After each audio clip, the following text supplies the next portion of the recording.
Betting on cards, betting on sports, or betting on sports cars. We're going to find out what's best. Tonight we have Bet with AJ here, another expert in studio as a third nerd. We're talking about Bring a Trailer Cars and Bids and more. The bidding starts now.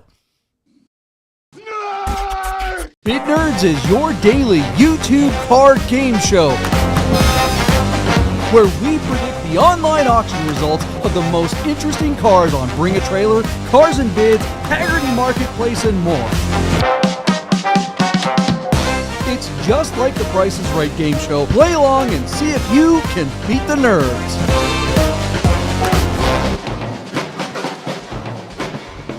Boom! It's time for a brand new episode of Bid Nerds. Hello, everyone. Welcome to a new live episode tonight. My name is John Polnick. I'm your host, along with my partner, Michael Deeb. I'm in Las Vegas in the downtown container park, along with my partner who's in San Francisco. How you doing, Michael Deeb? Very good. John, I don't mean to throw you off at the beginning of the show, but from the moment that we did pre-show till the moment you went live, the sun is coming in and you have a big glare across your camera. No. I'm sorry. I have to correct you, my friend, as I often do on this show. But the difference between flare and glare is $50,000. When we're doing it on purpose, it's a feature. When it's on accident, then it's glare. I am a cinematographer by trade. I make films. I make movies. I make television commercials. This lovely glow and my doff behind me is by design. Glare. Okay, we're doing the show a little early. It's glare tonight because we can't control the light in the studio. So tonight's light's going to be all over the place. Who cares about light?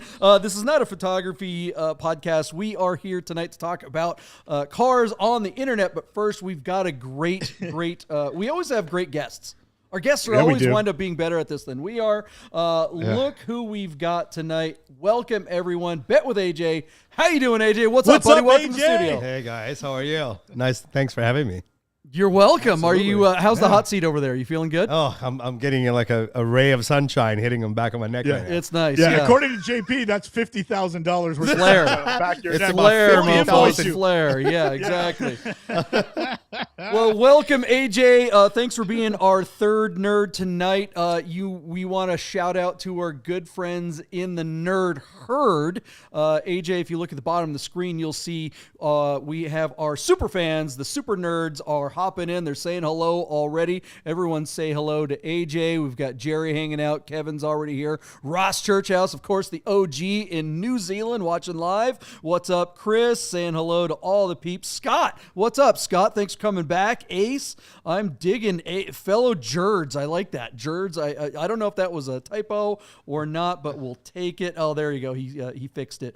Chris Carbine, of course, watching in here. We're waiting for Anthony to get in. Everyone's ready to roll. Before we get to the cars, big shout out to our good friends at Godden Porsche and Godden Classic of Las Vegas. Of course, if you're looking for parts for your classic Porsche or you want a classic Porsche, just go to Godden Classic. They will get you hooked up. And if you're wondering what time it is, if you have a hard time keeping track of what time it is and you're missing Bid Nerds Live because your fine Swiss watch hasn't been repaired, you need to send it to Our Smiths, where our good friend Anthony will fix your watch right up. Get that fine Swiss watch serviced, repaired right now at Our Smiths. And if you want a fine Swiss watch, they've got those too. So check them out. Hey, Leaf, what's up, buddy? Zach Miller hanging in. Yes, AJ is rocking the Psycho Bunny. He has a season pass there. Let me just tell you. Do you wear anything other than Psycho Bunny, AJ? I don't know if I've ever seen other than a suit. No, like I think mainly I wear when I go out just hanging out. Yeah. Psycho Bunny all day. I'm a brand ambassador for them now at this moment. So, well, I mean, do they know that, or is that just? They pay me. They actually buy all this for me. Oh, right on. Okay, very good. I would never rock something that I'm not getting any value out of. I would wear my Godden Classic T-shirt even if they weren't supporting the show. So just for the record, they do pay us, but I do it anyway for free. Don't tell them that. Oh my god. All right, guys. Well, this is the show. If you are new to the channel, what we do here is we play the Price is Right with cars on Bring a Trailer, Cars and Bids, P-Car Market, Haggerty Marketplace, and more. We make predictions. We talk about the listings, and we have a lot of fun with it. And just look, here's the deal. There's others there are other podcasts out there that are making predictions about cars on BAT and all these places, but they don't come back and talk about how wrong they are all the time. The first thing we do on this show is reconcile our predictions with what actually happened. AJ, hang tight as we go through last episode's cars, and we're going to give you a chance before we reveal the results. Yeah. We'll give you a chance to hop in with your opinion as well. Michael D, what was the first car on the last episode? Yeah.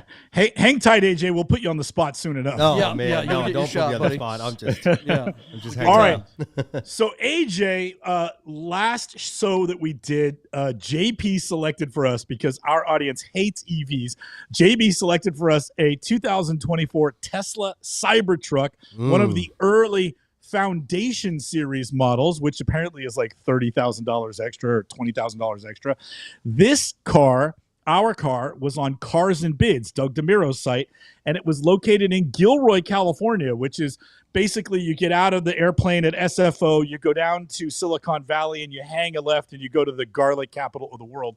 And that's where our car is.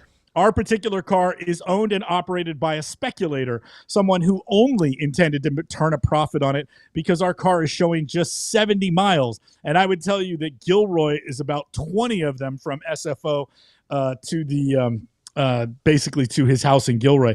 So basically this guy took this car, hasn't driven it. I mean, AJ, think about it. He hasn't even put a tank of gas in it yet. You know what I'm saying? Yeah, zero. And so anyway, he's looking to turn it for a profit. Now, we have seen, I think John was mentioning that one of the early cars to hit the auction platforms, Cybertrucks, flipped for like 250 grand. Mm-hmm. The last one that I saw, and I'm talking just last week on BAT, brought $160,000. So with those numbers in mind and understanding that as more and more Cybertrucks are built, this turn on the investment for profit is of diminishing returns, I thought this car would bring $150,000 on Cars and Bids. JP said I was crazy, which is totally rude considering I'm his partner on the show. But he said $139,999 is all it would take to buy this truck on Cars and Bids because the market on these is dropping like a stone. Now, in the bid nerd history, Randy said 160, taking the over. Anthony at 128 was under JP. Chris Carbine is right alongside JP at 138.9. George at 150. Gerd at 157, who's almost always right. Zach at 140. Welcome back, Zach. We missed you. I can't see one under my picture, and Michael S. is at 155. The one under my picture, I don't know whose it is, but it's 129.5. So, JP, we're going to put you on the PJ. What is it? Tell me your name again. AJ, yeah, one of those letters. AJ, we'll put you on the spot. You saw what the herd is thinking. Less than 100 miles on a Cybertruck. Values are dropping. Give us what do you think would have happened here on Cars and Bids, which is Doug DeMiro's weirdo site, probably the perfect site to sell a Cybertruck. So you're wanting to know. We want to know what you think this result was. What was the result of this auction? Hammer price. I think it's perfect. What's going for? Because I don't think it should go any less. Or no, actually, how much do you think it sold for, or did it sell? Like, give us a number. Like, what do you think this thing sold for? One right this here? specific one right here. 150, 160. Well, you got to give us a number. That's 160. It's a game. 160. He says 160. 160. What do you right. before we get to that? Before we get to the actual results, AJ, what do you think of these? I have a Tesla. I have a Model Y Performance. I know you guys don't like that, but I also have 4 other vehicles that are 3 or more supercars and other one's my Raptor. So I love. Do you see how defensive he got there? I have to. JP. Well, where do you find these guys? I have a Tesla, but don't worry, I'm cool. I've got a Lamborghini too. Yeah. And a McLaren and a Porsche. So. But I mainly. Hey, don't throw out your back picking up all those names you just dropped. I know. I got 2 more on the way too. So it's like whatever the environment that you're saving with a Tesla, you're making up for. It's like you're getting with the other negatives. 4 with the 85 that I have on. Exactly. All right. Okay. So AJ says $160. Michael D, what were the actual results of this auction? All right, JP. We were both really close on this one. The final price was $145,000, which means I beat you, JP, by a single dollar. However, it failed to sell at that number on 37 bids. So JP, I don't think it'll be any surprise.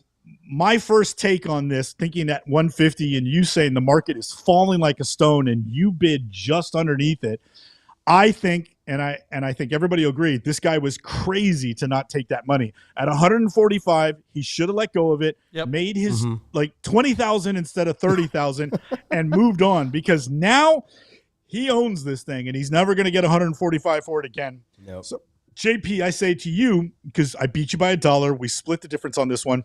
What do you think? Do you agree with that take? And, were you surprised that it went just over you? Like, what do you think? Yeah, I mean, I'm supposed to disagree with you on this show because generally you're wrong, so that's not a difficult thing to do. But I have to agree with you 100%. The guy should have taken the dang money, and I guess he wanted a Cybertruck, and so now he's going to get to drive it, because the next time this thing goes up for auction, he'll be like, if he tries to switch to a different platform, like bring a trailer, maybe he gets 140 or 135 at this point. Or, and how many other ones have hit the market already? Maybe it's like a week later. I think next week, this is $125. It's just going to be going down $5,000 a week until it's down to retail. Somebody got a Yahtzee in the Spud Syndicate. No? Oh, is that right? I've got a take for you though. Why don't you and I get our dealer license and then we can sell it to the guy in studio for 160 and make a fortune on it? Yeah, AJ, would you have bought this thing for 145? Nope, I have one on order and I'm going to pay MSRP. He's going to save some money. That's right. That's the way to do it. All right, much smarter than this guy. Mine's not coming for a couple of years. Yeah. All right. Well, maybe we'll see if the hype is still happening. By the time it gets here. Yeah. No, it will be 80,000 by the time it gets here. Well, I mean, with inflation in 2 years, who knows what the price of that dang thing is, and how much will gasoline be in 2026? That's, geez, right? I mean, and I've said it before on episodes, whenever we talk about EVs, we are like, we could wake up tomorrow. There could be a war in the Middle East tomorrow morning, which, guess what, kids? That's definitely going to affect gas prices overnight. So we could be in a situation where gas prices could skyrocket, and I think if and when that happens, not necessarily World War III, but when gas prices skyrocket, we will see a resurgence in EVs. But that said, let's move on. But before we do, what do you guys think of the results of this Cybertruck's auction? Let us know in the comments below. And what was the next car on the list, Michael D? AJ, are you a track day guy? Do you like to do hot laps? Yeah. Occasionally. Yeah, right. I have a GT3 RS, so I've taken it one time. Very good. Well, we found a car that is doesn't make any sense, but somehow might turn a lap faster than your GT3 RS. That is a 2012 KTM X-Bow R Superlight. Our car is on Cars and Bids. It is located in Scottsdale, Arizona, and the odometer on this thing, remember now, it's 12 years old, is just 800 miles. John picked a winner here. We've never covered a KTM X-Bow. These things are pretty spectacular when it comes to turning hot laps at the track. Now, maybe, JP, this guy never drove it in Arizona because it's 120 degrees 3/4 of the year, and he couldn't find a track where it was cool enough to run this thing because there's no AC and there's no closed cockpit. But by all accounts, this is a really, really hot track toy, something for just turning laps. So, John, there were not a lot of comps to quantify a value for this thing. So I just threw salami at the wall to see if it would stick, and I said $69,000. You took the under at just $65,000. And if we have the numbers from the herd, they're not up yet. So, AJ, we're going to put you on the spot right away. It's really tough. I don't know what these are MSRP, and I don't know what they bring in the secondary market. Randy said 67, Chris said 69, George said 68, Gerd said 69, Buddha said 64, Ross said 71, and Zach said 62. So everybody's in that range, but I don't know where they're getting their numbers from because I don't do any research, but I do more than John, and I couldn't find any real comps for this car. Wow. So just throwing a number out there, what do you think this car would bring on Cars and Bids? It's 12 years old, but it's basically brand new. 70,000. That's not a bad guess. What do you think of this car, AJ? I love it. Yeah? Yeah. I mean, to me, it kind of reminds me of those little slingshot things that all the tourists are driving around. Yeah. But I know it's way Polaris, better than that. Yeah. I know it's not that at all, but it just reminds me of that, and it kind of is a big turnoff. All right, so car, your bid is $70,000. on the show for 4 years, JP pounds the table for cabriolets because most people prefer coupes over cabriolets, and John likes to call out the people that are cabriophobes. Right. But this car, AJ, it's I will tell you, 2024. Stop being a cabriophobe. No. I said I like coupes. Yeah, I will tell you that this car is the ultimate convertible because if you were to go do hot laps with a helmet on, you would feel the wind, you would feel everything. It would really make you feel like you're a race car driver. Despite being a weird car on Doug DeMuro's Weird Cars and Bids site, our car did not fare very well. $58,000 was the hammer where it failed to sell on just 29 bids. So, John, you won this one because you were the low bid. But I like, who was it that was at 64? Buddha would have been the winner. No, Zach was at 62. So Zach would have won this one. You kind of got to feel like you got to take it away from Zach because he's a cars and bids guy. But anyway, yada, yada, yada. JP, what do you think of that result? Are you surprised that it failed to sell? Are you surprised it didn't even break 60 grand? I mean, it still seems like a lot of value was left on the table. What do you think of that result? Read the tea leaves for us. Yeah, I mean, I think right now people are still buying blue chip sports cars. They're buying classic 911s. There are, certain exotics that they're still paying for. But they're things that they're vehicles that people know what the hell they are. No one knows what this is. This is pure toy.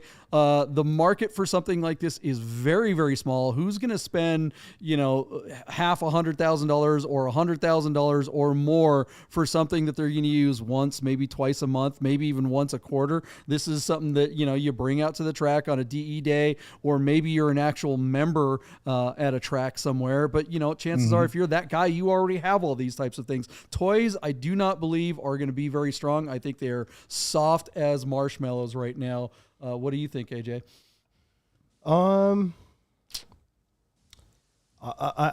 we talking about this car specifically? Yes. Well, I mean, in general, 58,000. I think that's a good deal. Yeah. Right. But it didn't sell. So how much do you think? So AJ's $50,000. saying the guy should have taken the money. AJ's saying the guy should have taken the money. So I don't blame him. I would pay $50,000 for that. Yeah, I mean, 58 grand, that'd be a hell of a lot of fun. But I mean, it's like, would you? You would actually have you ever heard of one of these before the show? Yeah, I have. You had? Okay, because absolutely. I've seen one, but I didn't really register it. I still like the Ariel Adams better than these. But isn't there another one that it's mono Bach mono? You guys heard of that before? There are a handful. Bach mono, right? Yeah, it's a 2-seater or like a single seater. Mm-hmm. There are a handful, as JP said. There's a handful of manufacturers that make cars that would be in this category. Okay. And so Bach mono. Oh my God, I'm losing my mind. But there's KTM. Yeah, British it's all good. Yeah, I mean, this Caterham makes one. Yeah, yeah. And so anyway, pretty cool stuff.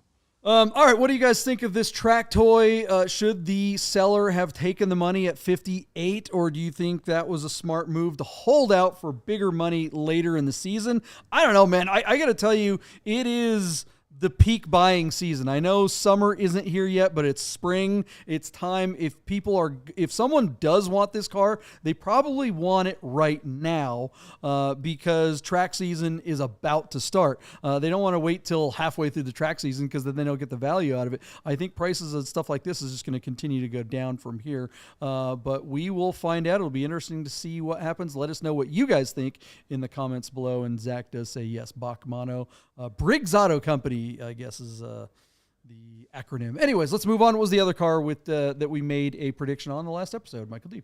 All right, JP, I selected for us a 2012 Porsche 911. This would be a 997.2. So this is post IMS tragedy. Carrera S Coupe with a 6-speed manual showing just 37,000 miles out of Richmond, Virginia. However, it is on P-Car Market, where, as we've seen before, JP, anything can happen. This car seemed to be pretty no-nonsense. This is a desirable model of which they didn't make enough of. And so today in the secondary market, these wind up typically being pretty strong cars. This seems like a car that would be difficult even for P-Car Market to screw up as a lot. Clean Carfax, nice records, paint meter readings, fair enough photos. Pretty basic bitch, silver with black interior. It's a low option car, but it's a desirable one because the S has better brakes and suspension. It's got the manual and it's got very fair miles. And as it's a .2, it's really just sort of the last of the 6 speeds with a non blow it up engine. So JP, we both like this car, although I was a little more bearish on it than you were. So I said 64 911. You took the over. You said, no way, Deeb, and S will bring more than that, and gave us your bid at, excuse me, my computer has just taken a dive. Mercury retrograde. I think you gave us 70,997 as a bid. In the comments here, we got Randy at 68, almost 69. Anthony at 62, which is pretty low. Chris at 73, close to you, JP. George very low at 57.9. Gerd at 62. Ross at 59. Buddha at 68, that's pretty darn close. And then I can't read the one under me, JP. Is that 59.9, that last bid? That was Dave, you was at 59.999. Yeah. Okay. So, John, our result, and I've got to scroll. Give me a second here. My computer just literally froze for a half a second. So, our result, go ahead, AJ. 997.2, these things were basically produced during a global financial crisis. There were not a lot of orders for, upper echelon S models with manual. So, now, all these years later, there's only a handful of these left on the road. So these are pretty desirable cars. What do you think, AJ, on P-car market, what do you think this car would bring with under 40,000 miles? 60,000. 60,000. And why do you say justify that number? What makes you say $60,000? I mean, I've been wrong in the last two cars that I've predicted. Well, that's all right. I mean, just so. What makes you? What is there? Is it because you like the car? Do you think that's a strong number or a soft number? I think that's a strong number. Okay. Yeah, I also have a Porsche GT3 RS, but 991.2. So nice car. Yeah, thank you. Yeah, that's a whole other Different animal. This is it's definitely not. Is it? They're kind of the same. Oh yeah, when you it's squint, just a Beetle when you with a squint motor. at It's a body kit when AJ squints at his car, he sees a Carrera S. Come on, without the wing. All right, what happened? What was the result of this auction here? What do we got? All right, JP, our car sold for $72,700 on a respectable 31 bids. And it looks like it's sold in real time, too, which, again, hats off to P-Car Market. When they get it right, they get it right. I think that's a very fair retail number for the car. And, John, while you won in studio, Chris Carbine's bid at $73,009 is $1,200 off of the actual result, which would have taken care of you by about $1,500. So Carbine's the winner, but you beat me. Anyways, you, Carbine, and the result of this are right in lockstep. Any surprises by that result? I think you guys were really accurate with that one. I was a little soft, but I think I was sort of bidding against the platform. I liked the car, but it was sort of low spec and kind of boring silver. Maybe if it was purple or something, it would have brought 80 grand. But I thought 65 was fair. You were very confident it hit 70, and it did. Tell me what you were thinking when you saw that. Yeah, I mean, I was betting against the platform as well. If this thing were on BAT, I think it would have been way, way higher. I don't think it would have gotten 80, but I think it would have been way in the high 70s. This is the car that so many people are looking for. This is the 997. Said it on the last episode. The .2 is a sweet spot. This is a smaller car than the 991. There are lots of reasons to like the 991 better, but for the purist, if you want a true mechanical 6-speed manual transmission with 3 real pedals instead of, because on a 991, an S is a 7-speed and it's technically a PDK unit. It's a fake manual. That's a whole other story. This is the last of what a lot of people consider real 911s. The new stuff might get better performance, but just like when we talk about the air-cooled cars, I mean, let's face it, the modern stuff will blow the wheels off the air-cooled stuff, but a lot of us Porsche guys prefer the old slow stuff, so it just kind of depends on what you're into. There just aren't very many of these around, and everyone's numbers, when they're looking at these .2 997s, you look at the comps, 95% of them are going to have a PDK, and so you can find a .2 997S with a PDK with about the same miles for, 40, well, maybe not 40, but somewhere in the $50-something thousand range all day long, no problem. But that's because nobody really wants the PDK of that version. The whole point of this car is that 3-pedal if you can find one. And so 72 grand does not surprise me at all. I think it would have done better on a different platform. Except maybe our friends over at Cars and Bids. I don't know if Doug could have gotten more money than this. That would have probably been a little bit difficult for him. Anything else? It's interesting.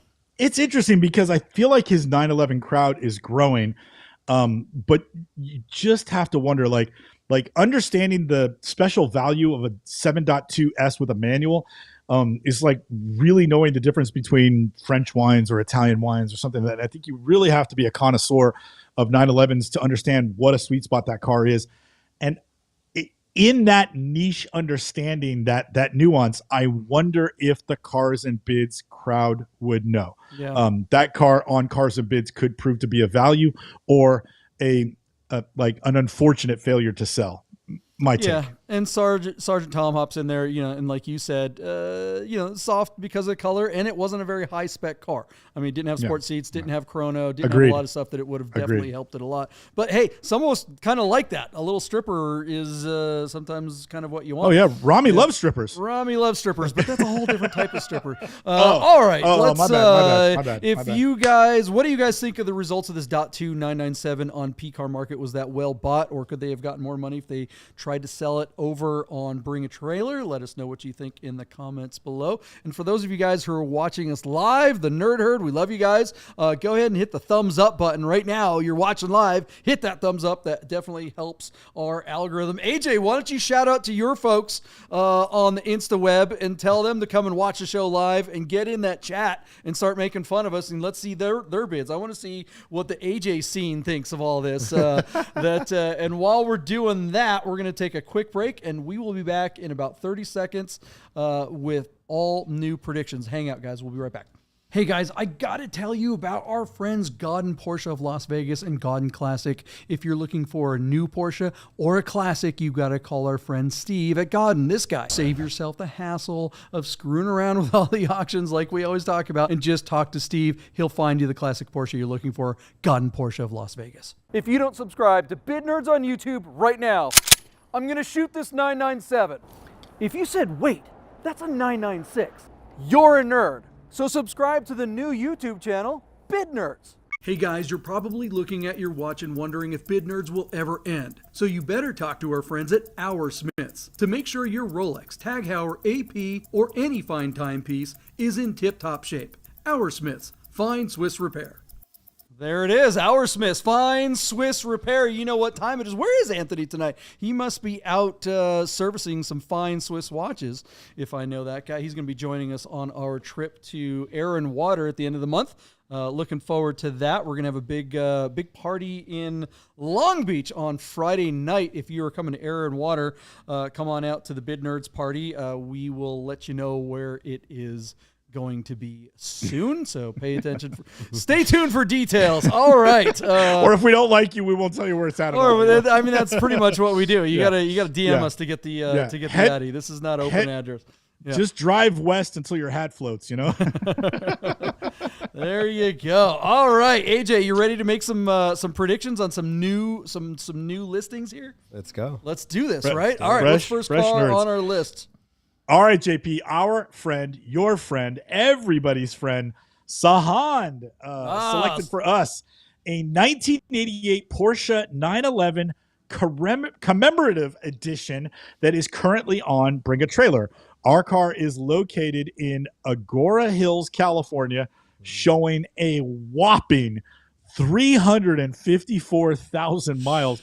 But JP, I got to tell you, I know I'm getting old and I know I wear contacts, but those studio shots make it look like it's brand new. Like, it does not look like a 350,000 mile car. Clearly, this car has been refreshed. It's got RS door cards, and somebody replaced the standard seats with some Recaro racing buckets. JP, do you recognize the model of Recaro seat that's in that car? I haven't gotten to interior yet, so I forget if that's called the Sidewinder or something else. I know you'll know. You know your seats like you know your watches. Our car has AC, but it's been basically refreshed and treated to some really nice updates. It's got metal pedals and, I don't know, a few other little things. I think they rebuilt the motor too at some point with slightly higher compression, like European specification compression. So that's 10.3 to 1 on a 3.2. So this car's probably making somewhere between 230, 250 horsepower. But it looks really nice. It looks particularly clean. When you look at the old seats and the old carpet, you really start to see the age on the car. But when you look at the car in the images, I mean, my God, it looks really good. Anyways, super nice car. not fast by Sahan standard, but certainly not as slow as the 911s you and I drive, JP. I think this car being lighter weight and higher compression would probably give your 964 a run for its money, and it would certainly show the taillights to my wide body. I do like the color, although I can see where it might not be for everybody. It is a feminine color, that diamond blue metallic paint, but I dig it. I don't care, and I like what he did. Very tasteful, but not overdone on the cosmetic stuff on the inside. It looks like a very inviting place to, spend your weekends having fun with your friends. I like what I see here. The question is, if this was a 100,000-mile commemorative edition, and it was all stock, you're talking about $1.25 or more for this car. But the miles are going to hurt it. My question to you, JP, do the modifications enhance the value and sort of, counteract the depreciation this car would receive from the high mileage, or do the mods not help it at all because it's not stock? He shows the stock stuff, and clearly this car's got some miles on it. But I think it looks good here. It looks like refreshed. Like when I look at it, it looks like a car that I would want to have fun in. It doesn't look like a car that's all beat to hell. I think he did a good job with it, but I'm curious to know what's your take. High miles, but a nice modified refurbishment, and I think they did. I think that's money well spent. Where are you at with that, JP? Agree or disagree? Yeah, well, first off, those are Recaro pole position seats, and pole positions. I knew you would know. Yeah, those are definitely. I mean, look, you ask, do the mods that we're talking about here are pretty simple mods. I mean, there's only one real mod here, and that's the seats. The motor. Yeah, well, the motor. But the motor isn't really. I mean, you said that they changed the cylinder compression ratio. Compression ratio. Okay, so they rebuilt it. Yeah. So how long ago was that work done? Is the big question. You talk and I'll figure that out. Yeah. Okay. So in the meantime, yes, those seats are definitely going to add some value. I mean, those seats by themselves are, call it worth, $3,500, $4,000 or whatever. And you can definitely get a used set of Carrera seats for $1,000, $1,500. So, but whatever, that's very small. But it really does enhance the driving experience of a car like this. And, cause it's going to give you a lot more butt horsepower. That's one thing about the classic 911s with the seats that they come with. They're kind of squishy and stuff like that. And they're a little bit numbing, for a car everyone loves to use that visceral word, right? Well, these seats are a one-piece seat, and that your butt's going to tell you that you're actually doing something, and that's fun. But the floorboards I could do without, the pedals, whatever. It's just this is a no nonsense driver, and I'm curious to know about that the engine rebuild. If the engine's been rebuilt, if the transmission is still solid. I mean, that's another thing too. I mean, at 350,000 miles, that transmission, even though it's a G50, that is the transmission that everyone wants. It's about 100 pounds more than the previous 915, but it is so much buttery smooth, so much more easy to shift than the 915, and people really do love the 87 to 89 911s because of this transmission. You don't really get much more power out of this particular version of the Carrera in this era, but that transmission makes it feel like you get more power. So yeah, if this engine is fresh, even if the engine is just fresh, it is. Yeah. Can I jump in for a second? Yeah. Tell us about that.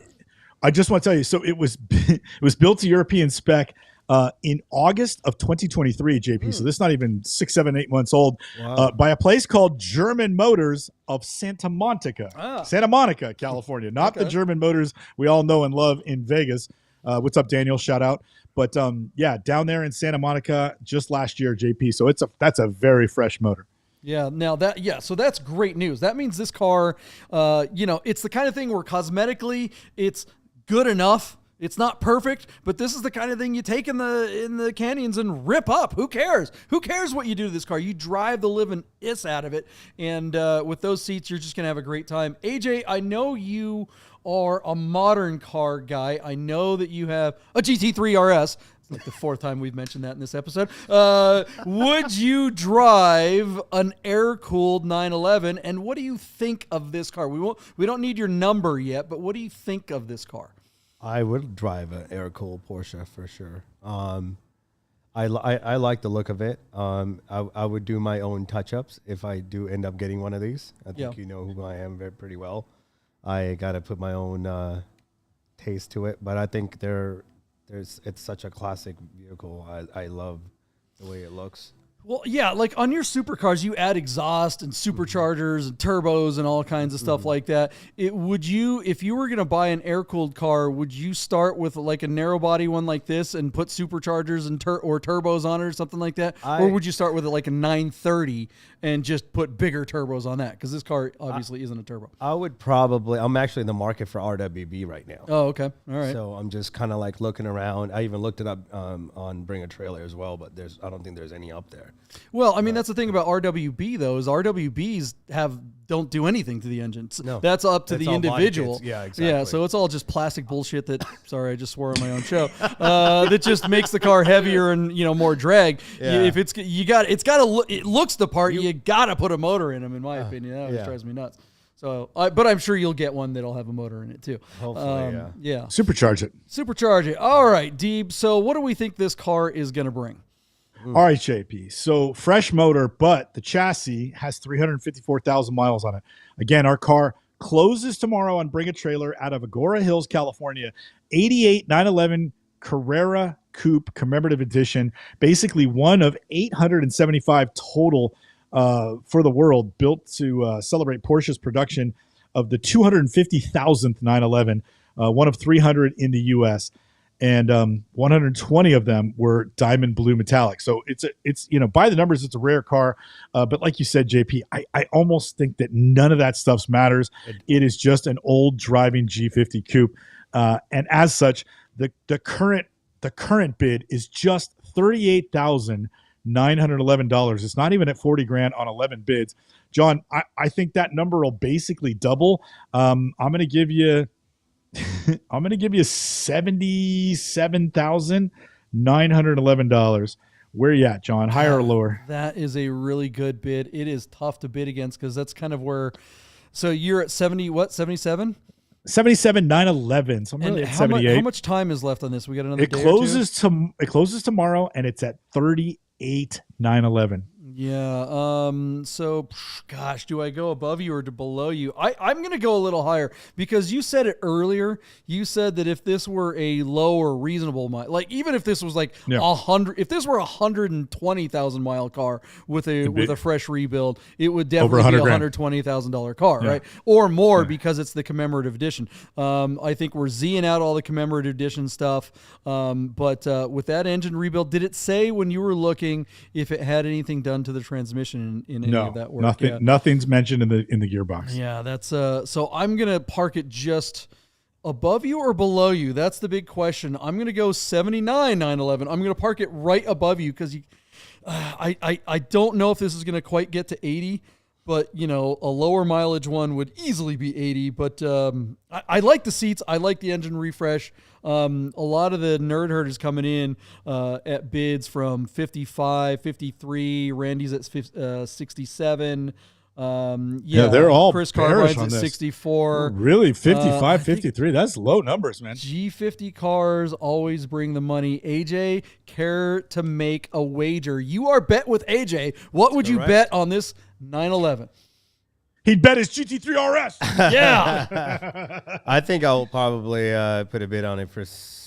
Well, I probably wouldn't get this one, but just to throw out a number, 75,911. I don't know. You think it'll, okay? That's a good So number. that's a good guess. That's a good guess because I was either going to go just over Deeb or just under him, and that's basically you took the under. So, I think that's fair. I really don't know, and this is going to be a good kind of canary in the coal mine because everyone's asking what's going on in the market, what's going on in Bring a Trailer, what's going on with air-cooled cars, are they softening, are they crashing? And we a lot of times we'll put in our thumbnails, the market crash or market correction or blah blah. That's to get people's attention. I think there's definitely a correction going on, and it's exacerbated by inflation. When you start looking at numbers that are flat from maybe a year ago or a little less, it's actually a lot more when you start factoring 10-15% inflation on that. So if this car were worth call it $90,000 a year ago and it brings $90,000 now, that's at least a 10% loss in real dollars when you factor in inflation. So it'll be interesting to see what this car brings. If it only brings in the 50s, I think that says that only blue chip stuff and only really high end stuff is safe. Everything else is taking an ish. What do you think, Deeb? Yeah, this one, I just don't know that I like this one as the litmus test because it's so niche. We cover these cars all the time, JP, but we don't see them with 300,000 miles. And a fresh motor accounts for something, but if they didn't spend any money on the suspension, the next owner could be up for $10,000 in suspension work in the next 2 years that he owns it. So I don't like this car as our canary in the coal mine. I'd rather see something that's a little more of a staple, like a Fair Mile SC. Yeah, but no. That's not my. Yeah. That's my point exactly. Is a good, solid, normal car is we kind of know what's going on with those. We've seen those are consistent. Those are okay. This is a weird car with this is an anomaly car. This has high miles. It has all this weird stuff, but it still has a bunch of the things that people like. It's a G50 and it's an 88 and it's got an engine fresh motor. Yeah. So it's like, okay, the weird stuff is always the first thing. The weird stuff is the fringe. It's the margin, right? Because you always look at the margin to see what's going to happen on the mean. So, okay, this is out here on the fringes. If this thing falls off hard, if it only brings $53,000, that is a hard drop in value. Yeah. Because this thing definitely would have brought $80,000 a year ago. But if it only brings $80,000 now, then it's like, okay, well, pretty much all air-cooled 911s, as long as they've got that are good running and driving coupes with the G50. All right, I think things are okay. So that's why I think it's not this. I'm not looking for the car that is correct, the car that is right. I'm looking for the car that's kind of wrong to first test to test the market. What do you guys think? Do you think this is a good kind of test of the market to kind of see what's going on in the fringes? Or do you think I'm full of ish like everyone else does? Let us know in the comments below. And let's move on to the next car on the list. What do we got? All right, JP, you selected, and I'm sure this is for somebody special in mind, a 2018 Lamborghini Huracan Performante Coupe. Our car is in Scottsdale, Arizona, and is currently showing 34,000 miles on it. It's got the forged Narvi wheels, but I think those are the stock wheels, right? Those are the wheels that it comes with as part of the Performante kit. The car also has a VF Engineering supercharger kit on it, bringing horsepower way the F up. And the car is covered in some just color shift vinyl wrap. It's, it's purple, it's gold, it's green. It's all the things that make you think crypto bro all the way. Here's my take, and I'm not a Lamborghini guy. I like the cars, but it's the people that own them that I struggle with. Performantes were the ish 2, 3, 4 years ago, but now that STOs have hit the road and everybody's got one and everybody's trying to speculate on them, I feel like STOs are the $300,000 Huracans, and Performantes, I think, are slipping. And so it'll be interesting to see where this one goes. JP, I would say not too dissimilarly to the 911 that we just looked at. A commemorative edition coupe with a special color and a G50 would be $120,000 to $150,000 car all day long. But when you pull the seats out of it and you show me 350,000 miles on the odometer, you got to wonder if it's even worth 90 grand. Same thing here. Performantes are Performantes. They have softened as STOs have hit the market, but this one with a supercharger and a wrap and 34,000 miles, you got to wonder if this one's going to make the mark. So, JP, I send it back to you. Only 2 previous owners. The car looks clean enough on the inside, but it doesn't have racing buckets. And it's not its stock color. You might say, or someone might say that the wrap is no big deal. To me, if I'm looking for a Performante and somebody shows me this one, it's got a wrap, I'm thinking it's going to cost me $4,000 to get the wrap off, because you got to have it done correctly by a body shop, and then you got to paint correct the car and all this stuff. Like that to me is a liability. That does not enhance the value at all. So I'm not all about this car, despite liking them. You know what I mean? So anyway, John, interesting car.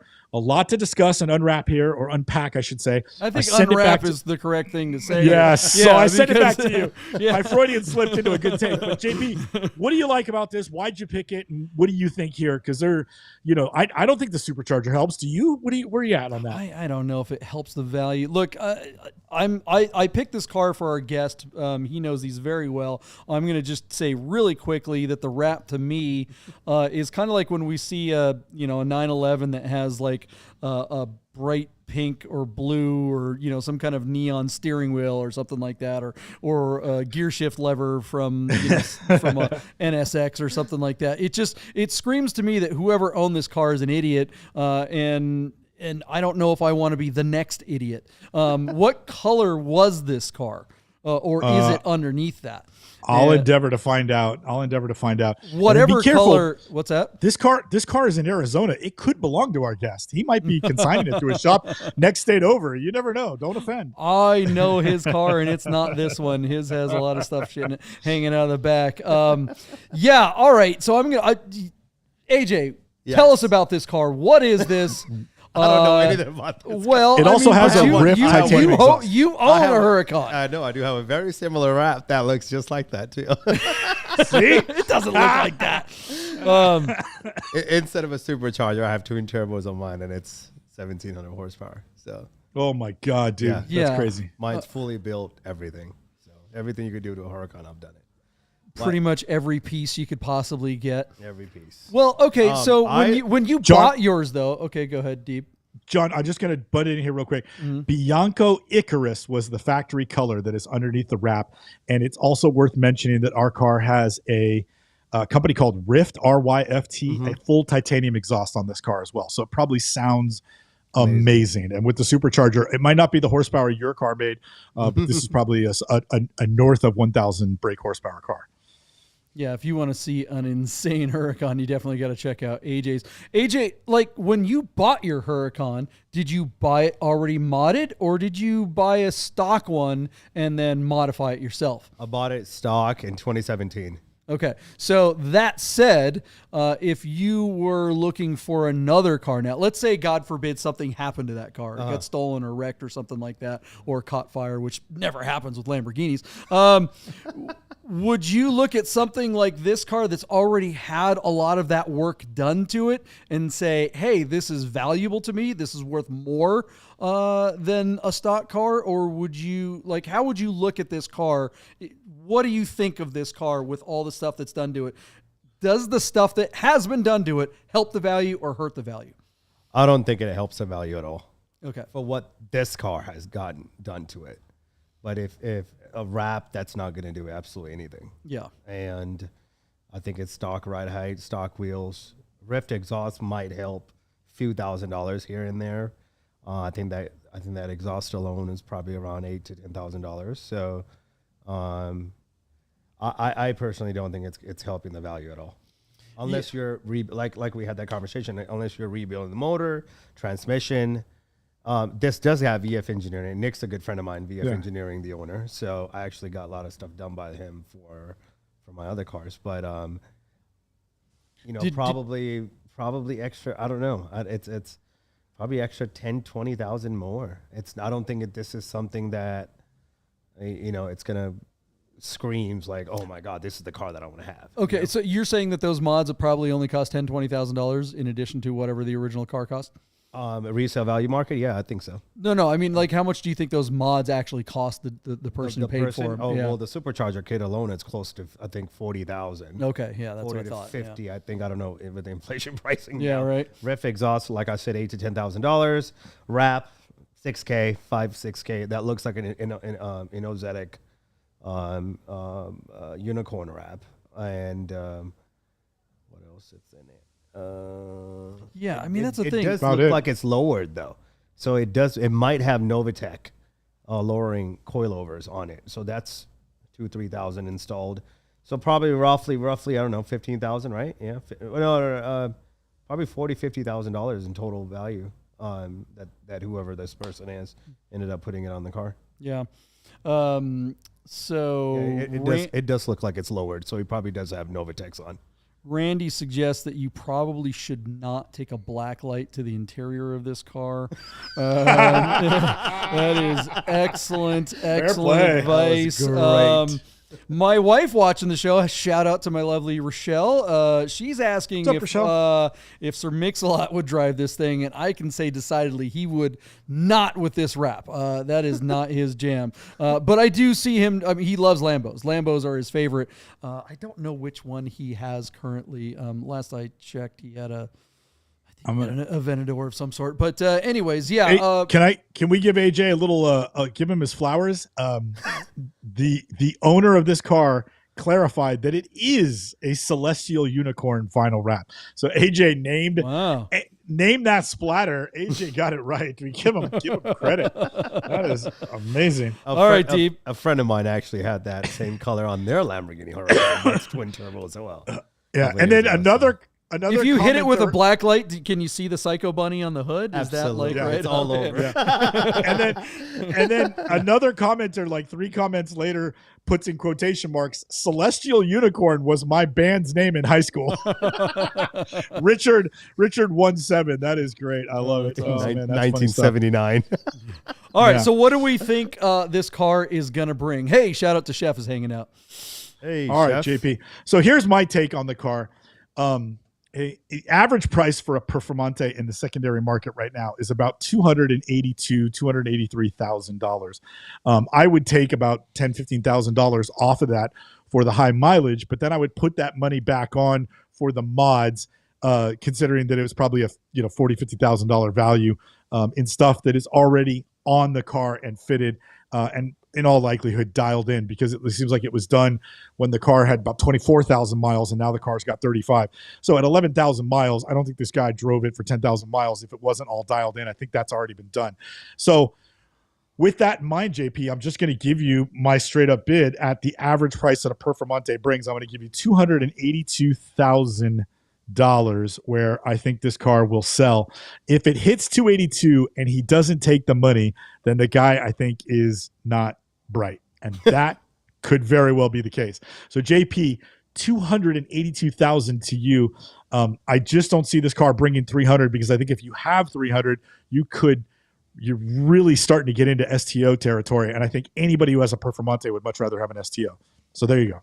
Yeah, I mean, I would almost rather have any Huracan variant that's stock over this silly thing. And look, I bet it hauls ass. I love the supercharger thing, but I don't know, maybe it's just because I don't have the constitution for a Lambo. I just can't handle the stress of knowing that it's going to break with all that extra horsepower. They break anyway. And here in Las Vegas, this thing's just catch fire. I don't know. I'm kidding. Obviously AJ, yours has 1,700 horsepower and yours seems to manage pretty well. I bet this thing is a hell of a lot of fun to drive.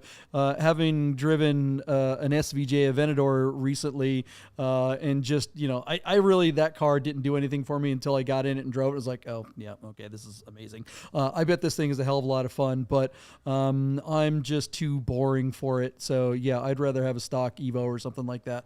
So I'm going to say 250. I think this wrap is just hurting it. If it had, like, all these mods on it, like the supercharger and stuff like that, lots of guys that buy cars like this want that stuff, and it's great to have someone else pay for it and you just come in and get to take advantage of it.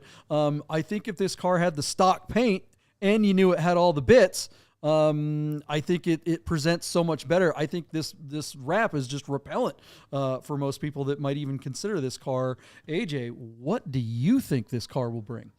I would say roughly around 280,000. You think 280 as well? Okay. I think 280, 290 should be a good. Well, you got to give one number. That's 280. 281. 281. Oh, 281. All right. But I do want to say something. This wrap will bring in so much business for whoever buys this car.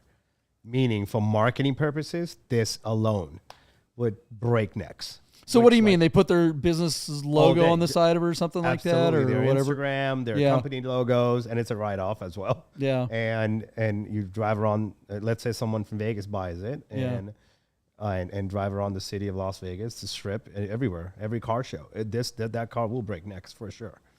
So if you have a company that's like, I sell cryptoderivatives.com Or real estate, or I sell waterfront property on the moon.com. Yeah. Do you want to buy a condo in Gaza? It's going to be done in 2065. Lord. This is your car. All right. Those are some numbers here. The nerd herd is kind of all over the place, but Randy B's with me, 250, 420. I like 420 because this is also a car for someone who runs, weed dispenser or something like that. 259 from Tom. Let's see, your Scott Derrickson's at 277.50. Ross Churchhouse 276. Our numbers are all over. Kevin Bodeman's down at 245. He thinks it's not going to sell at that number. And Gerd is at 265. Zach's at 255. So he's kind of with me. I think this car, a lot like the that 911, the commemorative that we just talked about, is another good kind of litmus test because we've seen the exotic cars really probably take the biggest hit when it comes to values lately. Those are the ones that have kind of from a sheer SVJs a year ago were $900,000. Now they're what? You're lucky to get $600 for one. So this is the kind of car where, all right, we can pretty accurately look at how much a stock one would go for. But when you start adding, what'd you say, AJ? Probably 50,000 or more in extras on this thing. I think probably 40 to 50,000, but it only has, I know that you mentioned it has 1,000 brake horsepower. It doesn't. It has 800. Oh, it does? That's all? That's all it has. Supercharger only gives you that. Because that particular, the Performance is 640 horsepower, right? So it gives you 180 to 160 extra. I don't even think that's to the wheels. So to the wheels is probably 700. So let me ask you this then. Based on your experience in that segment, do you think the 40 grand for that kit is worth the money? For extra 100? No, absolutely not. Because I had a stage 1 twin turbo kit, which blew up 2 years after because JP is liberated. But I drive. I'm a driver. I got 17,000 miles on my car. I drive my cars. They don't collect dust. But so that stage 1 twin turbo kit had 900 to the wheels, 1,000 plus, and I paid around 50 for stage 1. That's but now money well spent. Absolutely. But after I rebuilt my motor and like when it blew up and not like blew up better. Blew up. It done blew up. Yeah. And he didn't like blue, now so it he went with the unicorn wrap. And I did. I had to. SEMA called, so they're like, "I want your car." I'm like, "Okay." Throw it into SEMA like all the other cars. This has got to be a heck of a lot of fun car. All right, let us know what you guys think this thing will bring, and we'll find out on the next episode. All right, we got one more car to make a prediction on. I knew that that car would be a good one for you, AJ. So let's get to this next one. I'm kind of curious to see what AJ thinks about this car because this is kind of like you were probably coming up. I remember these cars when they were new. There's no way he was born when this car was made. Yeah, I know, but but it's not that. All right, what do we got? AJ, how old are you? 34, 35 in August. Oh, he was. He was. JJ there was born you go. in 89. I look 89 or 90? 89. All right. Yeah. Okay. So this car is a 1991 Acura Legend LS Coupe with a 5-speed manual. Our car is located in Sacramento, California, but it sits on a Nevada title. The car is showing just 80,000 miles and is operated by a 3.2-liter single overhead cam V6 with a 5-speed manual transmission. And JP, correct me if I'm wrong, these are rear-wheel drive. When they were made, these cars were considered pretty nice luxury sport coupes, but they're not sports cars by any stretch of the imagination. This was really the second generation of the Legend Coupe, and right when Acura was in his infancy, Honda's attempt to move some of their vehicles up market under the Acura banner. This car obviously would have been sold in Acura dealerships along NSXs, and they were certainly countering on that Halo car's cachet to bring buyers to this car. This car was not long for the life. A few years later, this car died off. I think 95 was the last year for the Legend Coupe. So, John, our car looks to be in very nice conditions with reasonable miles and all of that. But I'm just going to tell you right now, I think the gold with the eggnog cream, ball sack leather interior, the black dash helps, but it's got wood trim. And this car is just old. I get it if you want to drive it sort of ironically as a Radwood car, but I just think even for the money, even in that $10,000 to $15,000 range, you could get something that maybe not as clean as this, but would just be more fun to drive. So I'm not sure who this car appeals to at all. You know, we talk about cars, the young timers, the Radwood era cars, as being cars that us as young guys couldn't afford when they were new and we were like either in school or just had our first job working for a wage. But now that we can afford these cars, if you had the money, is this what you would turn around and go back and get? You'd pull this out of your past? I liked it in period, but it does nothing for me now. And this one's super clean and it's running at no reserve. But I don't have a lot of hope for this. They don't bring a lot of money in the secondary market. And I think this one, even if this is what you wanted, I think this is a polarizing colorway. So JP, I lob it back over to you. Why'd you pick this car for us? And is there anything you like about it, or did you pick it to pull it apart? Well, I did choose it because I did think that this is the kind of car that I could see AJ riding around in high school or something like that. His dad had one or something like that. Look, Deep, have you ever driven one of these with a manual? These things are flipping incredible. So I actually did. I mean, look. Obviously, it's not an NSX. Obviously, it's not a Porsche or whatever. But for a sedan coupe, this blows the. I would way rather have this than anything else that Mercedes made at the time, that's similar, or that BMW made even. I mean, okay, maybe not an M5 would be better, or obviously an M3, but for that kind of big saloon GT driver car. Can I give you one to juxtapose? Because I know you and Rochelle own one. Yeah. How about an R127 SL500 from the similar era? I would rather have that. You couldn't get one with a manual. That's the thing. This is a 3-pedal car. I mean, wait. Yeah. Okay, 500 SL. And Rochelle and I had ours wasn't a 129. Was it a 120? Ours was like a 2004. So the previous generation is a 127. I thought I'm confusing the whatever. The thing, Anyways, but the same as a 94 is that era of car. That's not what we had. No. We had a 2004, not a 94. Oh, okay, gotcha. So the 94 was the boxy looking Mercedes SL cars, which are great cars, but this car will blow the wheels off of that SL on a back road. This is actually fun to drive on the back road. And actually the previous generation Acura Legends with a manual were even better. This car was kind of heavy and bloated and definitely bigger. They were definitely going after what Lexus was doing with this car.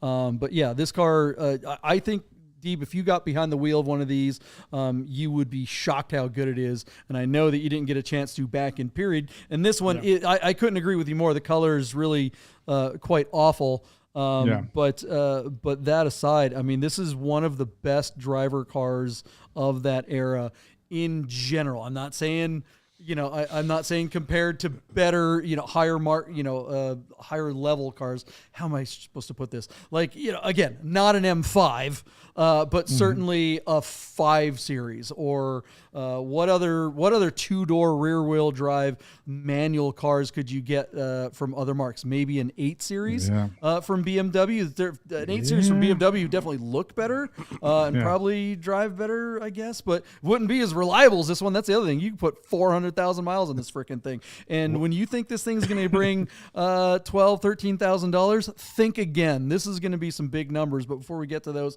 AJ, what do you think of this car before you get to numbers? I think this car, it's not my cup of tea. Sure. I had a 1991 Nissan 240SX. So that's very similar to this. Not really. Not even close. You can't drift this car. You can't drift this car. That's not true. Wait, Steve, you are 100% wrong on that. Yeah, you can drift the big old V6 in this thing. Are you out of your mind? I mean, this thing would probably be a better drift car than a 240, honestly. No way. No way. Yes, what if you put if you coilovers over it? Coilovers. Well, the engine's twice as big. I'm going by I'm going by OEM to an OEM, right? If you're modding it, I still think I had a fully modded drift ready 1991 red top SRT 20 DET motor with FB Ret turbos on mine. It was fully built. So I much rather get that one instead of that, but I think the price difference is probably the same too. So I don't know. Yeah. I mean, this engine has way more torque, way more power. This is definitely going to be a better drift car. How much power? I mean, it's not, but how much power is a 240 SX? I mean, what are you talking about? 94 horsepower, 103 horsepower, or something like that in 240? I think so. This thing's probably 250, I would imagine. Yeah. No, it's just 200 with 210 pound-foot of torque. Okay. All right. Still, V6, with torque. Anyways, let's get to some numbers. Deeb, what do you think it's going to bring? All right, JP, our car is running no reserve. It closes 2 days from now. It's located in Sacramento, and it's on BAT. So it's got everything going for it. And the photos are decent. Our car is sitting at $6,400 as the high bid at the moment, and that is on just 9 bids. JP, I do think this car is going to be right in the estimate range that you gave you. So I'm going to double the number that it's at and add $1,000 to it. So at 6.4, I'll give you 12.8 plus 1. My bid is going to be $13,800. Where I think it's no reserve, so I think it'll sell for that. But if the guy was expecting more, I just don't see it. I know that some people might pay up for these, but I think the colorway is a little too feminine for this one. So I don't like it. There you go. I don't know if it's feminine. It's just more old than it is feminine. That said, Country club. This is going to be an easy win because this thing's going into the 20s, man. Anthony's Really? at 24. Really? Scott's going at 18.9. I'm gonna go 19.999 just to cover the spread, right? To use a betting term for AJ here. Chris Carbine's at 21.4. Leaf's at 20 grand. Leaf, remember the gray one of these that I had? Let's see here. Did we hang out back then? I think we did. Randy B's at 20,005. Let's see. Randy B, front wheel drive. Wait, is this one front wheel drive or rear wheel drive? I know the first gens were rear wheel drive. I think this is rear wheel drive. But that said, this car is flipping awesome. What do you think it's going to bring, AJ? 18,500. 18,500. Okay. So Gerd's at 17 grand. Vampires at 22. Ross Churchhouse is about as close to you as anyone has come. Sergeant's with you, Deeb, at 12.2. Let's hear Chef loves that AJ Chardonnay. was at 18.5. AJ, 18.5 was your bid. Thank you. Yeah. Mm-hmm. Chef's with you. He thinks 10.5, man. He's like, dang. Yeah. Chef just don't know the champagne room. Chef is too boomer adjacent for this car. Ross is at 16. What's that? Ross is at 16.5, and I'm at basically 14. So I think Ross is in my wheelhouse as well. Thank you, Ross. Appreciate the thing is too on this car is that it's we're Gen X, Deeb and I, but I think what's the next generation after Gen Y and then millennials are going to be a little bit more nostalgic for this car than maybe we are. But it'll be interesting to see what happens. Let us know what you guys think in the comments. So John, the average price for these, according to classic.com, is 11.6, but that includes the automatics. Right. And then the high bid that I see, like the recent high bid in 2024, is for an 89, which is that first gen that we talked about. That was a super low mile manual that brought 27. So your car, BAT sold one that had 82,000 miles and an automatic. Automatic, that kind of kills me. So anyways, that went for 13. So we'll see. Your manual might be the reason why it goes up, and that'll be the case. So we'll see what happens. I might. Yeah, the manual is going to be a big. Does that include sedans as well? No, these are just coupes. I'm looking only at coupes. The coupes are, because I know the sedans are out there as well. Okay, so this would be an absolutely crappy drift car. I'm 100% wrong because this is a front wheel drive car. I don't remember it being front. I think the early one was the early one was rear wheel. The early one was rear wheel drive. That's probably what I'm thinking because I had one of those too, and that thing was just so much fun to drive. But even these front wheel drive one cars, it's just a great cruising car. All that said, I still think it's going to bring some big money. Let us know what you guys think this car will bring in the comments below. You guys always bring it. Let's see here. Kyle says automatic kills me. It's not not an automatic. This one's a manual, bud. But hey, thanks for hopping in there. Scott Dickerson, longitudinal engine layout, turning the front wheels. Yeah, okay. I'm totally I think wrong. Kyle's making fun of me because I said I thought that comp that I read, I thought it was a manual. When I reread it to you, I realized it was an automatic. So my 13 is not going to age well. We'll see. We'll see what happens. All right. Well, AJ, what do you think of the game show? Do you have fun? You going to come back? Coming back again. All right. See you guys tomorrow. All right. Yeah, So we're going to start doing I am it. being Yeah. replaced. Yeah, we're doing it daily. It's a daily show from now on. Yeah, exactly. At 2, AJ, at 2. Oh, man, I can't JP's believe gonna how give you wrong the I pink was slip. on that legend. All right, let's go ahead and say that we will, be back this Sunday. We've got a guest Sunday. I don't know if I can tease. I'm not going to tease who Sunday's guest is yet because I'm not sure. They're not confirmed, but if they do come in, it's going to be pretty awesome. But we do have a bunch of great guests coming in future episodes. We've been talking to Brad at Ideal is going to be hopping in sometime in the next couple of weeks, so that's a big deal. Mm-hmm. Let's see. What about the Pope? I thought you were getting a Pope on here. Yeah, the Pope. It's gonna be all Pope cars all the time. Yeah, all G-Wagons. What kind of Ferrari did the Pope have? Didn't the Pope have a Ferrari? They gifted him a car, and then he asked Ferrari to sell it to charity or sell it and then give Porsche that money to sell it to charity. charity, So he like blessed the car, like they made a big ceremony out of it. I think it was a Mondial cab, and I'm going totally from memory, but there's great photos of him like putting his hand over the cab and blessing it. And then like they sold it, and he wanted all the money to go to children in Modena or something. I don't know. It was really cute. Very cute ceremony. Very Italy. Popes and Ferraris. I mean, what more could be more Italian than that, For sure. All right, guys. Shout out to Vegas Auto Fest is coming up September 21st. So mark your calendars. We're gearing up to get ready to start talking about that show. Lots of great things planned for that one. And something a little closer, we've got Red Rock Motor Club is this Monday up at the Red Rock Country Club. Our friend Chef is hosting the second Monday of every month. AJ's always there with one of his one or more. You always bring an entourage. You just call all your friends and be like, drive one of my cars, and you get the whole fleet coming out, right? Yeah. What are you coming out? What are you bringing out for Red Rock? This coming Monday, I think I'll just bring out the 720 and the 3RS. Right. Lambo's still in LA, so still being okay. Well, what were you gonna hop in there with, Deep?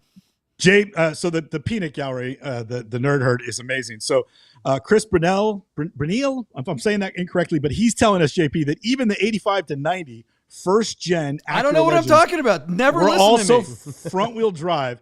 And then James Chu, who I used to work for at Ferrari San Francisco, great guy, and big fan of the show. He is correcting me, and he's like, Deeb, it was the 500th Enzo, which would have technically made it the last Enzo, or I actually think that Ferrari published 499. So if they gave the 500th Enzo to the Pope, then it would have been like, we made 499 of these, and then we made one more for the Pope, making an even bigger deal out of it.